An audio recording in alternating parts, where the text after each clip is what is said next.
I finally rest and watch the sunrise on a grateful universe. Thanos served as the central villain of the Infinity Saga across various key entries in the MCU. His presence loomed large, with Marvel clearly setting up a grand confrontation with him, gathering the Infinity Stones for some ultimate goal. Eventually, Avengers Infinity War would reveal his true motives, using the gauntlet to eliminate half of all life in the universe. Unlike his more evil comic counterpart, this portrayal added depth and complexity, making Thanos a more compelling figure. With his victory at the end of Infinity War, audiences were left wondering how the Avengers would possibly reverse the devastation in Avengers 4. Thanos would need to return, but the means by which the Avengers would undo his actions remained a mystery for some time.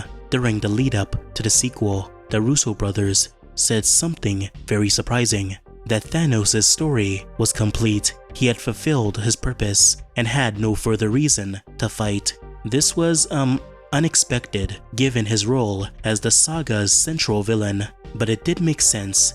His arc felt finished, and extending it might weaken his narrative. Because of this, some fans started speculating that Endgame would introduce a completely new villain, one that emerged as a result of Thanos' actions. In 2019, a Rocket and Thor action figure surfaced with a description teasing a greater threat that the Avengers would face. This sparked wild speculation about who could top Thanos and the power of the Infinity Stones. One theory pointed to a nihilist being the villain of the movie, based on the rumored title Avengers Annihilation. Others thought the Skrulls might return, especially since Marvel emphasized that Captain Marvel would be an essential movie to understand Endgame, but some villains stood out more. After the release of Avengers Infinity War, there was a tie-in book released called Thanos Titan Consumed, which is a canon story about Thanos and his past. Many tried to use the book to predict the events of Avengers Endgame, especially who the potential antagonist could be. In the book, we get an explanation on how Thanos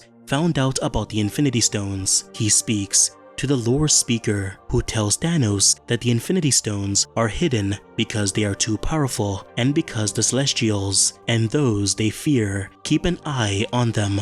Now, the part that mentions how the Celestials fear a particular group or person is what many fans hyper-focused on. Who would they possibly fear? Well, there was the one above all, of course, or someone like Eternity or the Living Tribunal. However, many felt that these comic entities were too powerful to make sense as antagonists. As a result, many landed on the Beyonders being the villains instead. However, most did not take this theory seriously, as the Beyonders also are much too powerful to have a role in the MCU this early on. Galactus was another villain some felt made sense to be the big bad, as since he wields the power cosmic, he would be a greater threat than Thanos. One theory explained how Galactus could make his way into the story. The theory states that Thanos is trying to stop Galactus by making planets undesirable, so Galactus will spare them. This came from the belief that Thanos and his plan made no sense, as he could have just used the gauntlet to double all resources. So this theory was a way some could rationalize what they felt was a piece of nonsensical writing. However, this Galactus theory would quickly fall apart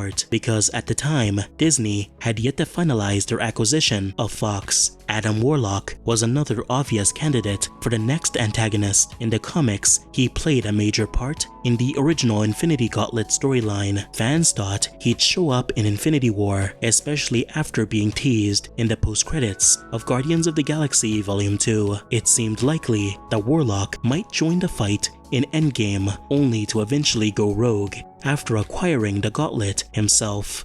During the production of Avengers Endgame, a rumor circulated that Doctor Strange talks to an entire CGI character in some tense sequence. This led many to speculate on who this CGI character could be. Some felt it was Galactus, others had another idea: the Living Tribunal. I mean, it made sense. He's the balance keeper of the Marvel Universe, and perhaps a snap caused him to appear to intervene with what Thanos had done. Maybe he seeks to destroy the universe or help the Avengers somehow. One supposed plot leak occurred close to the film's release, which states that the Living Tribunal attempts to prevent the Avengers from undoing the snap, as multiple Infinity Stones being in the same universe would bring upon its destruction. Doctor Strange contacts the Living Tribunal to apologize for messing with the timeline and assures them that they'll restore reality after defeating Thanos. Living Tribunal, still upset, uses his power to send the Infinity Stones the heroes had collected back into their original timelines. However, in the leak, Living Tribunal is more of a secondary antagonist than a primary one, as Thanos returns to prevent the Avengers from undoing his plan.